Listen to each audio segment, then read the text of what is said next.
So yun nga po guys, ayan, in this video po is pag-uusapan po natin yung vlog ni Tekram kung saan nga po is may tinignan po silang dalawang lupa.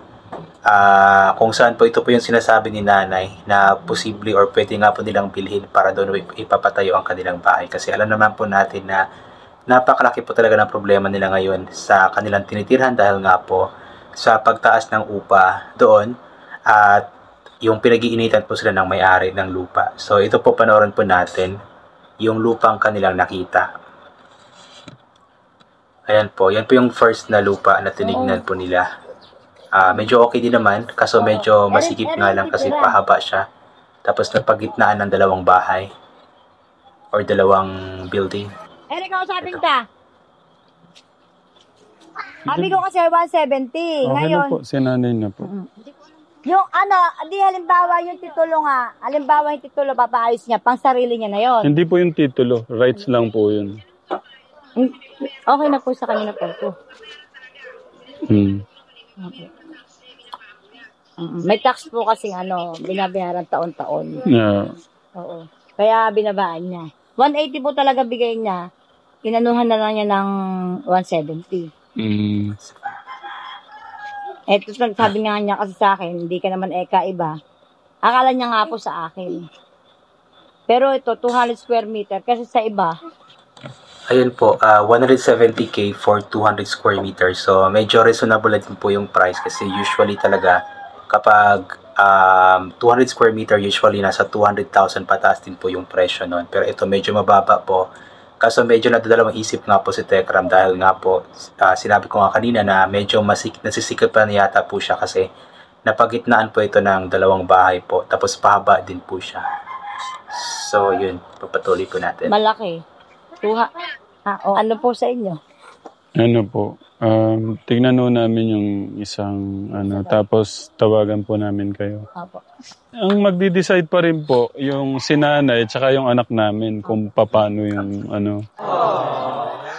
ang sa amin lang naman din. Yun. Para po makita lang ninyo. Yun nga po sabi niya sa akin, para makita daw po ninyo kung ano. Tsaka na rin po, para magkaroon kami ng mas magandang desisyon po ba? Opo. Na makita rin namin yung Pag ko nabili yan, kahit tubo lang, okay na kami. sinanay. Kahit ganun lang, okay na. Talagang sinanay, yung gustong, yung isang talaga, isang magulang, wala naman talagang kung mas masayang masabi, bahay namin to. Nunay. Paano po?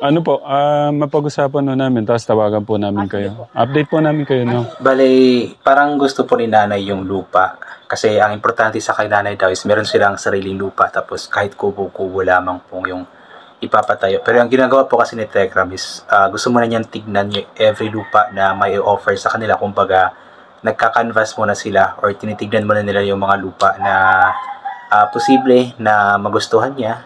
Pero sabi naman ni Tekram na kahit gusto pa man niya, pero ang decision pa din daw is sila Luis tsaka si nanay nito. Pero meron pa silang isang lupa na tinignan na nagustuhan ni Tekram kasi open nga daw po at hindi siya masikip tingnan. Parang hindi siya masyadong yun, parang sa likuran lang pala nito. Dito sa no? Yung maganda dyan kasi open pa daw. Open siya sa harap. Hindi pa masikip. Mas gusto ko sana yung parang ganito, mag-green or open pa siya. Yun nga po. Hindi siya crowd, hindi siya mainit yung mapapasokan pa na. Wala na po pinakamurang din. Kasi Para kasing mas maganda yung yung open siyang ganyan. Yung hangin, presko. hindi pa po. Ano po kasi yung nun eh. Pero kung gusto niyo po tignan, Pero ang isang doon, advantage nun, meron ka ng bakod. Yung isang side, tsaka kabilang side. Yung may bahay. Oo, yung... pero ako po talaga namumurahan na ako doon kasi dito talagang hanggang 200 plus yung lupa. Kasi pinakamalaki yun. Pero kung meron kayong ate, yung kahit yung yung ganyan dating. Parang mas mas okay kasi yung Itatanong ko Yan, mas okay kay Tekram yung ganyan, yung yung wala pang gaanong bahay na nakapalibot. Although merong mga bahay pero hindi siya as in yung lupa is napagitnaan ng bahay katulad nung pinakaunang lupa na tinignan nila na talagang ano ba, ganyan o may bahay dito, sa gitna sila. So yung hangin nun is mahihirapang makapasok at maiinitan sila sobra doon. Di tulad nito na open pa siya, may mga puno pa sa paligid, mga damo-damo pa. So makakapasok pa po yung hangin at presko pa. Kung binibenta po yung lupa nila. Yung banda ho doon, no? Pwede din. Kasi mas maganda yung... Kahit wala ka masyadong kinakaing masarap, pero yung hangin na nalalanghap mo, napepreskuhan ka. Tapos kahit kanin lang na masarap, dahil may hangin na presko, ang sarap kumain. Correct. Yung gaya niya, no? Presko lang pagkaan. Pagka po hindi naman ho kami nagmamadali. Kung may mga ibang pagpipilian si nanay. Kung meron ho kayong alam, no? Aanuhan ko na lang po siya. Mm. Sabihan ko lang. Thank you po. Umaasa po kami na mabibigyan niyo ng magandang si nanay. So yun nga po, 2 lupa po yung tinignan nila. Yung isa is sure na ibinibenta na po yun. Kaso nga lang, inulit ko nga po na medyo nagdadalawang isip si Tekram kasi nga po, medyo masikip nga po tignan. Kasi napagitnaan ng 2 bahay. Yung pangalawang lupa naman, hindi naman sigurado yung kasama nila kung binibenta daw po yun. Pero yun po yung gusto ni Tekram, yung open pa ba. Yung labas-pasok pa yung hangin para presko. Kasi mahirap din naman na tumira sa katulad nung pinakaunang tinignan nila na yung hangin is hindi gaano makakapasok dahil nga po naharangan na po ng bahay sa paligid. So, we'll hope na sana makahanap po sila ng magandang offer ng lupa, magandang lokasyon ng lupa. Pero para kay nanay naman is kahit saan naman daw siya or sa kahit saan sila, basta ang importante is meron silang sariling lupa na pagtatayuan ng kanilang sariling kubo na kahit maliit lang. Ang importante is makaalis po sila doon sa tinitira nila.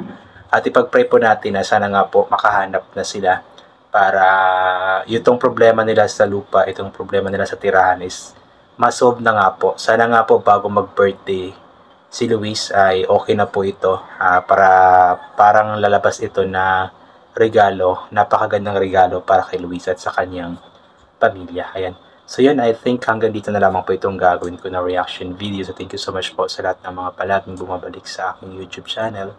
Inuulit ko nga po palagi na rin po natin magdasal, magpasalamat sa lahat ng mga bagay na ating natatanggap. Kahit na hindi po natin ito inihingi kasi nga po lahat ng mga bagay na meron tayo ay kalob sa atin ng ating Panginoon at wala ang mga bagay na ito kung hindi dahil sa Kanya. And always bring payong, kapote, sombrero, or anything na pwede maging proteksyon sa katawan. Kapag lalabas po tayo nang sa ganun kapag mainit ay hindi po tayo mainitan o kapag biglang umulan ay hindi po tayo mababasa ng ulan. And always take vitamin C para mabuso ang ating immune system at hindi po tayo matatamaan agad-agad na kung ano-ano mga sakit. So once again, inulit ko hanggang dito na lamang po. God bless and bye for now po.